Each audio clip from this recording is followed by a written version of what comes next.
Este era un poco el misterio, ¿no? Entonces hubo un reajuste del proyecto, se pasó a un horizonte de 40.000 habitantes y lo que antes estaba pensado como una ciudad de espacio densificado, moderadamente, bastante densificado, con edificios entre 7 y 14 alturas, ¿no? Y con una lógica de ocupación espacial muy parcelaria, muy de sector urbanístico, en plan Niemeyer, pero de sectores espaciales, no sectores funcionales, como era lo que manejaba Niemeyer en Brasilia, ¿no?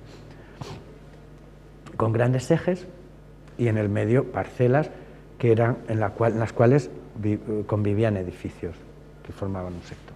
Bueno, entonces se modificó el proyecto y de 150.000 pasó a 40.000 habitantes.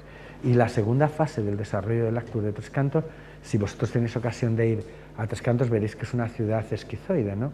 El área más cercana a Madrid, esto habría que explicarlo también, porque siempre en Madrid se empezaba a construir por fuera y no la parte más cercana a la ciudad. Yo siempre he pensado que era un mecanismo espontáneo de especulación del suelo, ¿no? Los terrenos, cuanto más cerca de la capital, más subía el precio, ¿no? Pero bueno, nunca lo he podido comprobar. Lo que nos encontramos es que la primera parte, que es fruto ya de la remodelación del proyecto, pero la altura máxima es 3, 4 en los edificios y lo que predomina son adosados, ¿vale? Y la primera fase, la fase más antigua de Tres Cantos, la que se planeó en los 70 y se realizó del 70 al 82, es fundamentalmente edificación en altura, es Ciudad Erizo, para que me entendáis, ¿no? Bueno, yo estaba muy interesado en todo esto, no voy a hablar más de esto, y lo que empezamos fue a recoger datos. Yo quería haber hecho un estudio sobre cómo evolucionaba la imagen de la ciudad. Bueno, finalmente lo hemos ido haciendo espontáneamente, sin financiación, pasando pruebas, la misma prueba a los niños, utilizando 3 instrumentos. Uno que era la lista de menciones de lugares, que te digan nombres de lugares, y luego tú los mapeas a ver dónde están las áreas más legibles de la ciudad y las áreas más en sombra, ¿entendéis? Por ejemplo, si yo digo, ¿qué lugares conocéis de Madrid? Todo el mundo me va a decir la Puerta del Sol, la Cibeles, la Puerta de Alcalá, Colón, no sé, Alonso Martínez, lo que sea. Esa sería el área legible de Madrid. Pero si tú vives en Valleca y dices la calle Payaso Fofó, o como sea, ¿no? Lo vas a decir tú, es legible para ti, pero para el resto de la gente no. Este es uno de los principios de lo que se llama el mapa cognitivo colectivo, que se ha aplicado a grandes ciudades. Es una tabla de reconocimiento de lugares, que puede ser por menciones o, por ejemplo, como lo hizo Juan Ignacio Aragonés en cierta ocasión, fotografiando lugares de la ciudad de Madrid y pidiendo a la gente que le diga si reconocía o no lugares, ¿vale? Y nos va a permitir saber qué zonas de la ciudad son imaginables, es decir, forman parte de la imagen de la ciudad, y qué áreas de la ciudad están en sombras, no entran en el mapa cognitivo colectivo. ¿Lo veis más o menos? Bueno, esta es una de las tareas. La otra tarea era que dibujaran el mapa, como hacía Kevin Lynch, pero en vez de preocuparme lo que le preocupaba a Kevin Lynch, que era identificar los elementos de geometría euclídea, porque si os dais cuenta, los 5 elementos de Kevin Lynch son los 3 elementos básicos de la geometría euclídea, son puntos, los nodos y los mojones, líneas, los bordes y las sendas, y área, que era la categoría de barrio que utilizaba él, ¿no? En vez de preocuparme eso, que no me preocupaba, lo que me preocupaba era saber cómo era, qué cantidad de la ciudad era la que entraba en la imagen, ¿vale? Entonces, por ejemplo, no voy a explicar todo el material, pero vamos a ver alguno. Por ejemplo, esto es la clasificación de todos los mapas en los 2 últimos estudios que realizamos, de los mapas que los niños habían hecho. Nosotros habíamos dibujado los mapas, bueno, el mapa de Tres Cantos es como una almendra, ¿vale?, que tiene arriba la primera fase, en el medio un parque y en la segunda parte, en la parte de abajo, la segunda fase, la más cercana a Madrid, en el eje de la carretera de Colmenar, ¿no? Entonces, lo que clasificábamos los mapas según que contuvieran información de un sector, de la zona de su edificio, de varios sectores de la parte de arriba o de la parte de abajo de Tres Cantos, de una de las fases, de uno de los barrios, de una fase y parte de la otra, o de las dos, ¿vale? Aunque fuera inespecífica. A mí en los mapas cognitivos nunca me han preocupado los errores, me ha preocupado la cantidad de espacio que somos capaces de representar. No tengo aquí material, pero Madrid, yo no puedo dibujar todas las calles de Madrid en un mapa mental, pero si yo dibujo la Almendra y coloco la Castellana y la calle Alcalá y 4 ejes, todo el mundo sabe que yo tengo en mi cabeza Madrid, aunque no dibuje la calle Hermosilla, ¿me entendéis? Entonces, esto es lo importante. Y fijaros, esto refleja una tendencia, es que el 1 era la categoría de los mapas que representaban el propio entorno inmediato de la casa, lo que se llama en Tres Cantos el sector. El 2 eran varios sectores de una misma fase.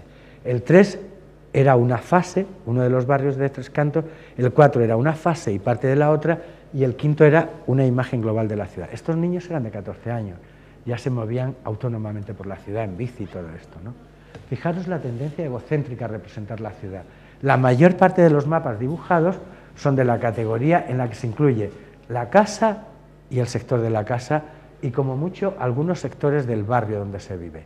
Pero muy pocos incluyen la fase entera, el barrio entero, aún menos los que incluyen un barrio y parte del otro, y prácticamente inexistente es la categoría de los mapas que dibujan la imagen de la ciudad. Es decir, la ciudad tal y como está configurada tiende a configurar un espacio egocéntrico. Bueno, sigo y ya termino con esto, ¿vale?